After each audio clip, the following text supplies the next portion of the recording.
नारायण राणे यांनी आपल्याला शिवसेना सोडण्यासाठी काही कोटी रुपये आणि मंत्रिपदाची ऑफर दिली होती असा खळबळजनक गौप्यस्फोट शिवसेना नेते रामदास कदम यांनी केलाय। रामदास कदम शिवसेना सोडणार अशी चर्चा सुरू असतानाच मी कडवा शिवसैनिक आहे, एक वेळ विष खाऊन मरेन पण शिवसेना सोडणार नाही असं रामदास कदम यांनी ठासून सांगितलंय। आणि अखेर रामदास कदम शिवसेना सोडणार ही अफवाच ठरली आहे। त्यांच्याशी बातचीत केली आमचे प्रतिनिधी दीपक भातुसे यांनी। राज्याचे माजी विरोधी पक्षनेते आणि शिवसेना नेते रामदास कदम यांचं सध्या चाललंय काय? त्यांच्याबद्दल अनेक चर्चा सुरू आहेत। ते शिवसेना सोडणार अशी एक त्यातील एक चर्चा। स्वतः पण रामदास कदम यांच्याकडून या सगळ्या बाबतीत जाणून घेणार आहोत। ते स्वतः आपल्या सोबत आहेत। कदम साहेब नमस्कार। जय महाराष्ट्र। जय महाराष्ट्र। मागील काही दिवसात माध्यमातून म्हणा किंवा दबक्या आवाजात चर्चा सुरू आहे, रामदास कदम नाराज आहेत आणि ते केव्हाही शिवसेना सोडू शकतात।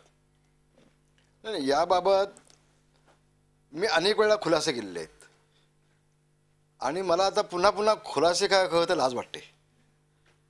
आपण असं म्हणतो आग लागल्याशिवाय धुवा दिसत नाही, पण इथं कुठलीही आग लागली नसताना, कुठलाही विषय नसताना, पक्षांतराचा विषय स्वप्नात देखील नसताना अशा पद्धतीच्या बातम्या अनेक ठिकाणी देऊन जणू काय रामदास कदमला संपवण्याची राजकीय सुपारीच घेण्याचं काम काही लोक करत असतील। मी कडवा सैनिक आहे। मी गोळेगावच्या जाहीर शिवसैनिकांच्या सभेमध्ये सांगितलं, अगदी वेळ आली नाईलाज झाला तर विष खाऊन मरून जाईन,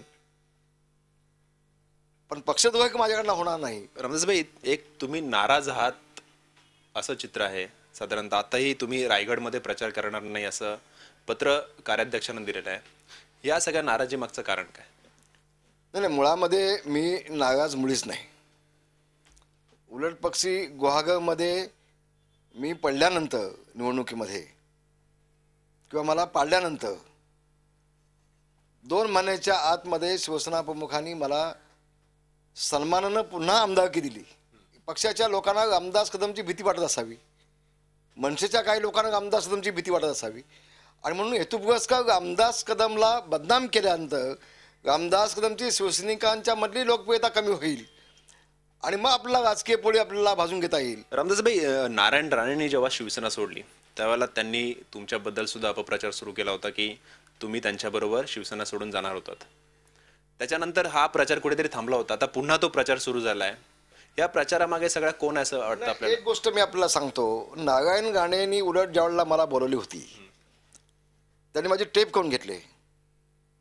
त्याला त्याच्या मुलाची शपथ आहे, त्यांनी ती टेप लोकांसमोर आणावीच। त्या टेपमध्ये मी शेवटचा प्रश्न नारायण राणेंना असा विचारला आहे की दादा, तुम्ही पक्ष तर सोडून आले नाही ना, आणि पक्ष सोडणार असाल तर तुमच्यासोबत मी नसेन। त्या दरम्यान ज्यावेळेला त्याच्या बंगल्यावर त्यांनी मिटिंग लावली होती, सकाळपासून त्यांनी मला अनेक वेळेला फोन केले। मी त्याच्यावरती एक अट टाकली, नारायण तू शिवसेना प्रमुखांना जाऊन भेटणार असेल, तू रंगशादाच्या मिटिंगला येणार असेल तर ती मिटिंग आटोपल्यानंतर मी तुझ्या बंगल्यावर येईन।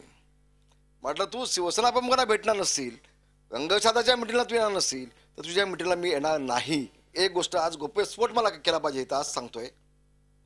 त्याच्यासोबत जाणं सोडा, नारायण राणेंनी श्रीकांत सरमळकरला माझ्याकडे पाठवली होती की तुला मी काही कोटी रुपये देतो आणि मंत्रिपद देतो कॅबिनेट, पण तू ये। आज श्रीकांत सरमळकर जिवंत आहेत, त्यांना विचारून बघा। मी म्हटलं नारायण राणेंना सांगा तुमच्या रामदास कदम विकाऊ नाही, कोट्यावधी रुपये वटलेस किंवा मंत्रिपद दिलंस तर रामदास कदम हा नारायण राणेंसारखा गद्दार आणि विकाऊ नाही हे त्याला सांगा। रामदास कदम यांनी आपली भूमिका स्पष्ट केलेली आहे आणि नाराज नाही, त्याचबरोबर पक्ष सोडणार नाही। पक्ष सोडण्याची वेळ आली तर विष पिऊन आत्महत्या करेन अशी रोखठोक भूमिका आहे त्यांची। त्यामुळे रामदास कदमांसंदर्भात आतापर्यंत जे मळब होतं ते कदाचित दूर व्हायला या त्यांच्या खुलाशामुळे मदत होऊ शकते। व्हिडिओ जर्नलिस्ट प्रशांत कोचरेकरसह दीपक भातुसे, झी मीडिया, मुंबई। झी 24 तास रहा एक पाऊल पुढे।